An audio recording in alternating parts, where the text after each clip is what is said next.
Maldita. Ano na naman? Nagmamaldita mo ba dyan? Ano gusto? Ano gusto? Halika!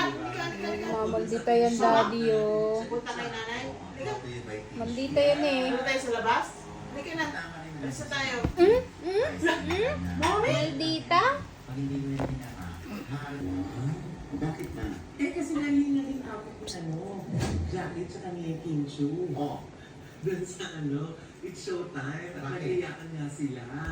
Dahil nga napag-usapan mo kung paano pag nakasalubong mo sa hallway yung ex mo, nakasama na yung bago. Oh. Eh, nag-iyak silang dalawa. So parang nakarelate sila dun sa tao. Pero itong si Jackie yung pinaka-latest na nakipag-iwalay, di ba? Kay Tom Doroman. Oo. Hi, Bella. Itim ng lips.